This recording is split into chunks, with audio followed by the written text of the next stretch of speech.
she announces that her father has been killed. Law enforcement personnel arrived and found a gruesome murder. 2 bodies, a lot of blood. The daughter had killed her father and stepmother.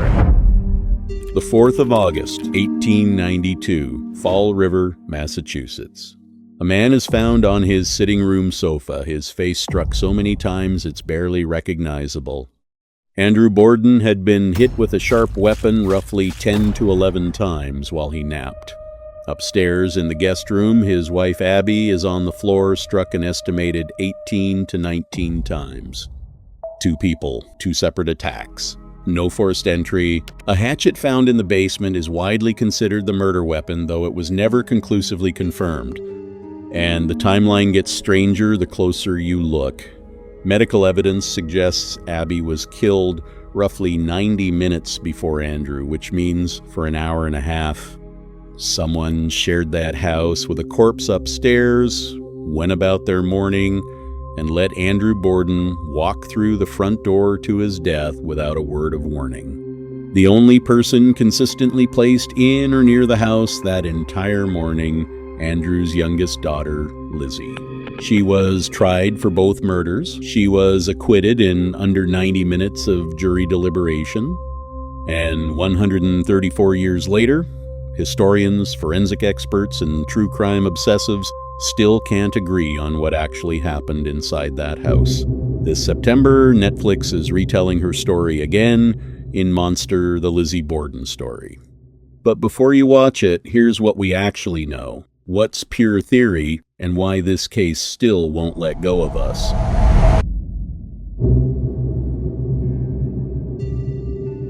Lizzie Andrew Borden, 32 years old in 1892, lived with her father Andrew, a wealthy but famously frugal businessman, and her stepmother Abby, whom Lizzie and her older sister Emma had never fully accepted as family. Despite Andrew's wealth, the household lived modestly, with no indoor plumbing on the upper floor and long simmering tension over money and inheritance. Years earlier, Andrew had quietly transferred a piece of property to Abby's side of the family. Lizzie and Emma saw it as favoritism and pushed until he gave them a matching property of their own. It's a small dispute on paper, but it's often cited as the clearest evidence of real friction under that roof. Just days before the murders, nearly the entire household, Andrew, Abby, and the maid Bridget, became violently ill, a bout blamed at the time on spoiled food. Some have since pointed to this as a possible early poisoning attempt. What we do know for certain, the day before, Lizzie reportedly tried to buy prussic acid, a deadly poison, from a local pharmacist who refused to sell it to her without a prescription. This wasn't a happy home. Whether it was a home harboring a killer, that's where the real mystery begins.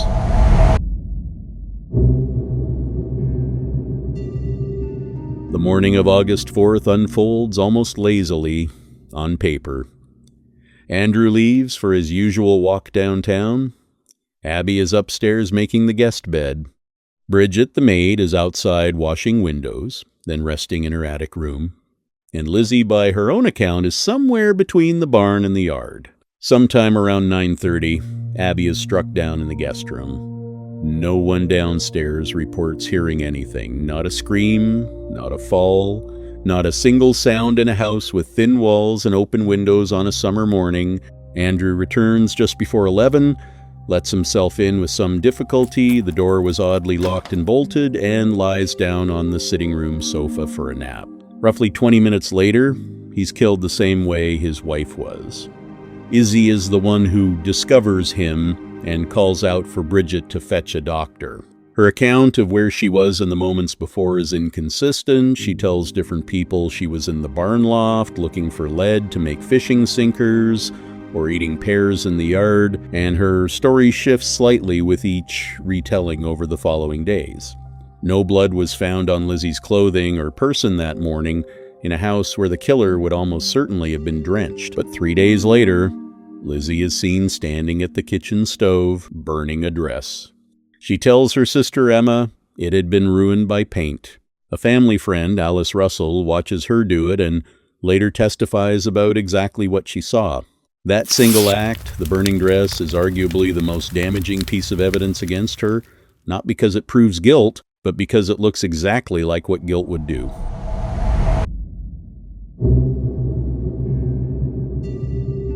Investigators moved fast to rule things out. Nothing was stolen, so robbery made no sense. There was no sign of forced entry, and the house was compact enough that a stranger committing 2 brutal, time-separated murders without being seen or heard by anyone seemed almost impossible. That left the people already inside: Lizzie, Bridget the maid, and briefly considered and quickly cleared Emma, who was verifiably out of town visiting friends.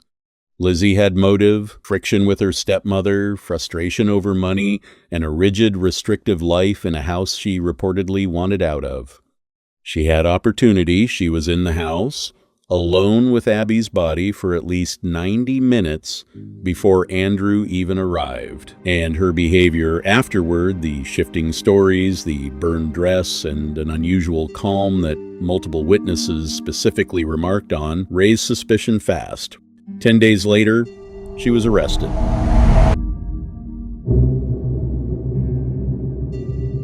Here's where the case against her starts to crack. What pointed to Lizzie? Her attempted purchase of poison the day before. Inconsistent statements about her whereabouts that morning. Burning the dress days later. No credible evidence anyone else had a reason to be inside that house. What raised real doubt? No blood evidence on her body or clothing, despite a crime scene experts described as extraordinarily violent and messy. A hatchet head found in the basement with its handle broken off and ash reportedly rubbed onto it is the leading, most accepted theory for the murder weapon, but period experts couldn't definitively confirm it caused the wounds, and no matching handle was ever found. The hatchet found in the basement remains the leading theory for the murder weapon, but it's never been conclusively tied to the killings. The 90-minute silence between the 2 murders, with Bridget in the house the entire time, and Lizzie claiming to be nearby, never fully added up for either side. Perhaps most critically, Lizzie's inquest testimony, the version of events riddled with contradictions, was ruled inadmissible at trial because she hadn't been properly informed of her rights as a suspect when she gave it. Without that testimony in front of the jury, and without the hatchet conclusively tied to her blood or an eyewitness, the prosecution was left arguing a theory, a compelling one, built around the most likely weapon, but a theory nonetheless against a woman with no prior history of violence and, on paper, no blood on her hands.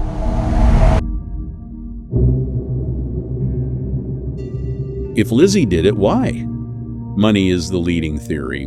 Andrew was wealthy, controlling, and increasingly generous toward Abby's side of the family, a slow transfer of the inheritance Lizzie and Emma expected to be theirs. A second theory centers on years of quiet resentment toward Abby herself. Lizzie pointedly refused to call her mother even years into the marriage, even under oath during questioning. A more modern reading, echoed loosely in the new Netflix series, frames the murders not as calculated greed, but as an act of desperation from a woman suffocating inside a rigid, almost Victorian confinement. No real independence, no real prospects, and a father who controlled every part of her life. This is interpretation, not established historical fact. More sensational theories, a secret relationship, a specifically romantic or sexual motive, are popular in fictionalized retellings, including some modern adaptations, but they aren't supported by primary historical evidence. That's dramatization, not documented history worth knowing before you watch the show.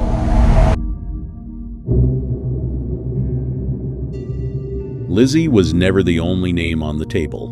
Bridget Sullivan, the maid, had access and opportunity. She was in the house, but no discernible motive, and investigators never seriously pursued her. Some researchers point to a man named William Borden, rumored to be Andrew's illegitimate son, as someone with a financial grievance against the family. His existence and any real connection to the murders remain thinly sourced and disputed among historians. Others have floated an outside intruder theory, arguing Andrew's business dealings could have made him enemies, though this runs directly into the same problem investigators had in 1892. How does a stranger commit two loud, brutal, time-separated murders inside an occupied house without anyone seeing or hearing a thing? A persistent but unproven idea suggests Emma was somehow involved. Despite her well-documented alibi of being out of town, this remains fringe, with no supporting evidence, and most serious researchers dismiss it outright. None of these alternate theories has ever produced physical evidence, a confession, or a timeline that seriously rivals the case against Lizzie herself. That's part of why, even without a conviction, most historians still consider her the most plausible suspect, while readily admitting most plausible is a long way from proven.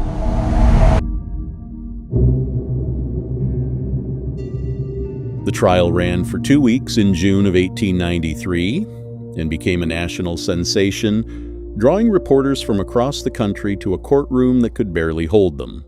Lizzie's defense argued reasonable doubt on every front. The hatchet never conclusively tied to her, no blood on her clothing, no eyewitness, and, by several contemporary accounts, a jury that visibly struggled to picture a genteel, church-going Victorian woman as capable of this level of violence. The exclusion of her contradictory inquest testimony gutted the prosecution's strongest material before the jury ever heard it. The jury deliberated for less than 90 minutes and returned a verdict of not guilty. Legally, the case was closed. Publicly, it never was.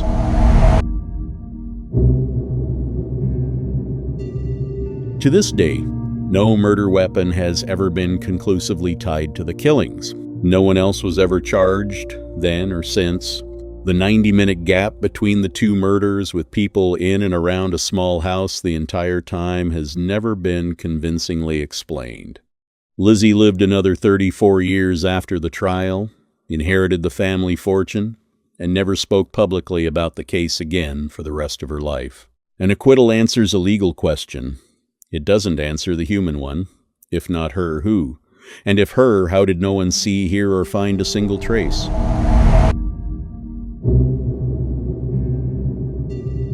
Part of it is the sheer brutality, the number of blows, the domestic setting, the mundane Tuesday morning. It happened on a nap, turned into a crime scene. Part of it is Lizzie herself, not a drifter, not a stranger, but a proper, church-going, Sunday school teaching woman from a respected family, about as far from the expected killer of her era as you could get. And a large part of it is the lack of closure. True crime, as a genre, thrives on cases with an answer, a name, a motive, a confession that ties it all together. Lizzie Borden refuses to give us one. She was acquitted, but never exonerated in the eyes of the public. And that unresolved tension between not guilty and not innocent is exactly the kind of ambiguity that keeps a case alive for more than a century, instead of fading into a footnote. It also helped that the case entered folklore almost immediately. A children's skipping rhyme accusing her of 40 whacks was circulating within the year, factually inaccurate, since the real count was closer to 29 combined blows, but it cemented Lizzie Borden as a cultural shorthand for domestic horror long before modern true crime existed as a genre.